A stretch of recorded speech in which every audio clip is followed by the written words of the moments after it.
तो बाहेरचा होता. बाहेरचा होता. मला वाटतं अभिनचा अनुभव थोडासा वेगळा आहे देऊळ बनवताना. काय सांगाल? सो देऊळची निर्मिती जेव्हा मी केली तेव्हा लोक मला अजिबात ओळखत नव्हते, कारण मी त्या इंडस्ट्रीतला नाहीये.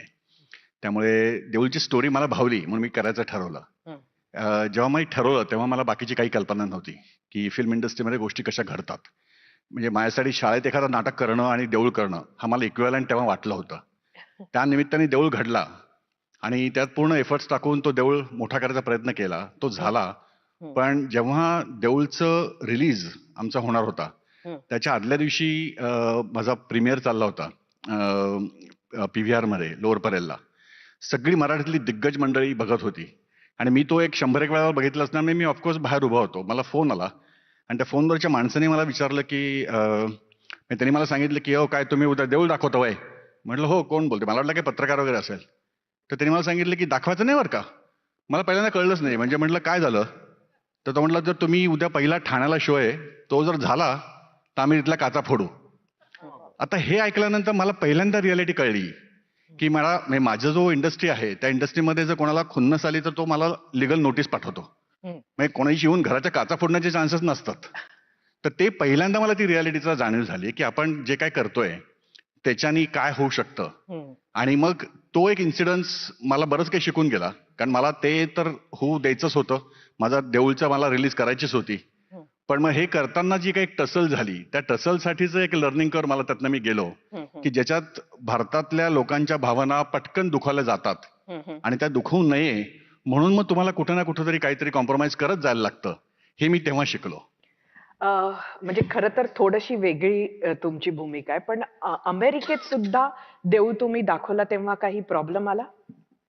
सो अमेरिकेत मग भारतात देऊळचा रिलीज झाला. पहिल्या दिवशी बऱ्यापैकी अपोजिशन आम्हाला होतं, लोकांचे फोन येत होते. पण मग तो देऊळ पिक्चरनी पकड जेव्हा घ्यायला लागले लोकांवरती त्यावेळेला त्याचे कौतुक करणारे लोक जास्त होती आणि क्रिटिसाइज करणारे लोक कमी होती. भारतात देऊळ चांगला झाल्यानंतर मी अमेरिकेत देऊळ मला रिलीज करायचा होता. त्यावेळेला नाफा नव्हतं, त्यामुळे मला रिलीज करताना मला सिटी टू सिटी जायला लागायचं. तर ते करताना बे एरियातलाच मी असल्यामुळे पहिला मी बे एरियामध्ये तो रिलीज करायचा ठरवला. तो इथेच कुपटेन एरियामध्ये मी चित्रपट रिलीज केला. आपला इथेच मुकुंद मराठे असतील कला म्हणून एक संस्थेचे, त्यांनी पुढाकार घेतला तो रिलीज करायचा. आम्ही तो चित्रपटाची डेट ठरवली. तो चित्रपट पूर्णपणे सोल्ड आउट होता. 2 शोज आम्ही लावले होते. त्या शोला इथे एक हिंदू जनजागृती समिती म्हणून आपल्याकडे एक यंत्र आहे, तर त्यांनी त्याला ऑब्जेक्शन घेतलं. त्यांनी आम्हाला सांगितलं की हा चित्रपट रिलीज नाही करायचा अमेरिकेत. मला आश्चर्याचा तेव्हा धक्का बसला की म्हटलं भारतात मला अपोजिशन झालं मी समजू शकतो, पण इथे हिंदू जनजागृती समिती सारख्या संस्थेनी त्यांचं जे सॅटेलाइट सेंटर आहे त्यांच्याकडनं मला अपोजिशन येत आहे. पण आम्ही ठरवलं की तो आम्ही करणार आहोत, कारण विल सी व्हॉट हॅपन्स. इथे काय होतं की तुमची गर्दी एका साईजपेक्षा जास्त झाली की पोलीसच्या व्हॅन्स उभ्या राहतात. तर तसंच झालं, कारण आमची पिक्चरला सोल्ड आउट होता आणि बाहेर डेमॉन्स्ट्रेशन करणारे लोक पण बाहेर आली होती. पण इथे एका सॉफिस्टिकेटेड पद्धतीमध्ये डेमॉन्स्ट्रेशन होतात, त्यामुळे तिथे काही प्रॉब्लेम नव्हता. आम्ही तो काचा चित्रपट फोडण्याची कुठली धमकी धमकी नव्हती. हा. म्हणजे आज मी म्हटल्याप्रमाणे की एखादी लिगल नोटीस आली असती तेवढंच, बाकी काही नाही. हा. बरं खरं तर म्हणजे इथं मेकर्सच जबाबदारीनं सिनेमे बनवतात असं म्हणायचं का मग? म्हणजे इथे जास्त स्वातंत्र्य आहे असं तुमचं म्हणणं आहे? नाही, मला असं म्हणायचं की दोन्ही देशांमध्ये स्वातंत्र्य आहे, पण आपण कुठल्या पद्धतीचं स्वातंत्र्य बोलतो त्याच्यावरती आहे. मी आता भारतामध्ये आपल्याला चित्रपट करताना तिथल्या लोकांच्या भावना जपून एक करणं आवश्यक आहे. पण ॲट द सेम टाइम इथे सेन्सॉरशिप नसल्यामुळे म्हणजे रेटिंग्स आहेत पण सेन्सॉर सर्टिफिकेशन नाहीये, गव्हर्नमेंटचा कंट्रोल नाहीये. म्हणजे उद्या मी प्रेसिडेंटच्या बद्दलची पण इथे फिल्म करू शकतो, मला कोणीच बोलणार नाही.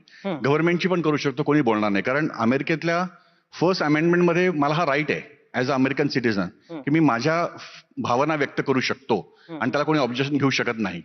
पण लिगल सूट्स येऊ शकतात, लोकांना प्रॉब्लेम्स येऊ शकतात. त्यामुळे म्हणजे लिगल केसेस झाल्यानंतरचे डॅमेजेस वेगळे आहेत.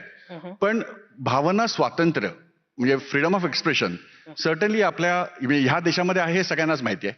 पण आपल्याकडे रिलिजियस फ्रीडम किंवा सोसायटल फ्रीडम ह्या बऱ्याचशा वेगवेगळ्या गोष्टी असतात आणि त्या गोष्टींमधनं आपल्याला भारतामध्ये सिनेमे करताना थोडाफार काहीतरी त्रास होऊ शकतो. आणि आपण बरेचसे एक्झाम्पल्स बघितलेले आहेत. म्हणजे सेन्सॉरशिप एका बाजूला असते किंवा दुसऱ्या बाजूला लोकल सोसायटीज असतात किंवा काही पॉलिटिकल पार्टीज असतात, त्यांचे स्वतःचे काही वेगळे प्लॅन्स असतात, त्याच्यामुळे हे हर्डल्स येऊ शकतात. त्यामुळे भारतामध्ये चित्रपट करताना एक प्रोटोकॉल वेगळा आहे, अमेरिकेमध्ये करताना एक प्रोटोकॉल वेगळा आहे. काय चांगलं आहे काय वाईट आहे हे रिलेटिव्ह आहे, पण आहेत प्रोटोकॉल्स दोन आहेत. एक प्रोटोकॉल मला वाटतं जो इथे आहे आणि त्याबद्दल म्हणजे अडचण शेवटी निर्मात्याची तीच होते जी अमेरिकेतही होते, ती म्हणजे कॅन्सल कल्चर जे आहे. कॅन्सल कल्चरमुळे प्रचंड आर्थिक नुकसान झालेले अनेक कलाकार अमेरिकेत आहे. एका पद्धतीनं ही सामाजिक सेन्सॉरशिपच आहे.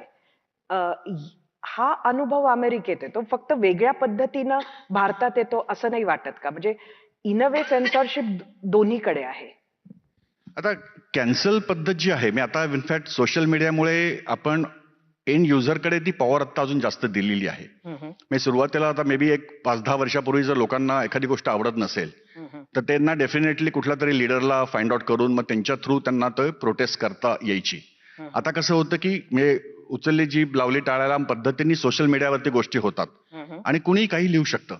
त्यामुळे तिथे तो पार्ट आहेच आणि तो जास्तीत जास्त आता वाढत जाणार आहे, कारण ते एक नवीन टेक्नॉलॉजी आपणच स्वतः तयार केली की जी आपल्यालाच भस्मासूर सारखी ऍक्ट होऊ शकते.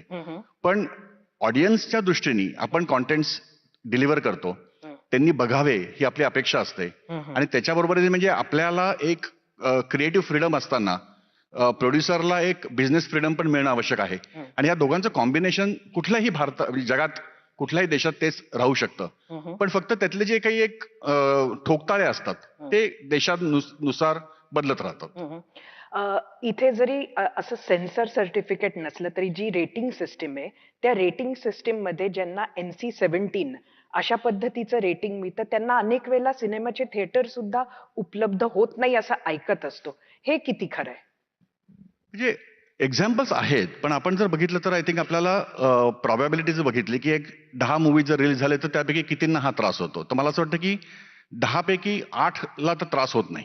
अच्छा. त्यामुळे जे काही आपल्याला एक एक्सेप्शन असतील किंवा काही जे मायनॉरिटी एक्झाम्पल्स आहेत तर ते सगळ्याकडेच त्या डेटा सेटमध्ये आहेत. पण at the same point of time इथे आपण एखादी गोष्ट ओपनली दाखवू शकणं किंवा आता आपण OTT वरती म्हणजे नेटफ्लिक्स किंवा प्राईम वरती आपण अशा बऱ्याचशा गोष्टी बघतो की त्याच्यात नॉट ओन्ली व्हायलन्स पण इव्हन सेक्शुअल डिस्कशन्स किंवा न्यूडिटी याच्यावरती गोष्टी दाखवल्या जातात आणि त्या ओपनली बोलल्या जातात. म्हणजे आता आपण आजच जो सई देवधरचा न आवडती गोष्ट दाखवला, तर त्या चित्रपटाला इथे आम्हाला दाखवायला काहीच प्रश्न नव्हता, कारण आम्ही ओपनली त्या गोष्टी डिस्कस करू शकतो किंवा आमच्या ऑडियन्सला पण तो बघण्याला काहीच प्रॉब्लेम नव्हता. तर तशा पद्धतीचं जे एक फ्रीडम आहे मिळतं, ते फ्रीडमचा एक ऍडव्हान्टेज नक्कीच आहे इथे. महेशजी, मी आपल्याकडे येते. तुमचे सिनेमे जे होते ते करमणूक प्रधान होते आणि भरभरून मनोरंजन त्यातून होत होतं. तुम्हाला कधी सिनेमा बनवताना सेन्सॉरशिप किंवा अशा पद्धतीचं की स्वातंत्र्य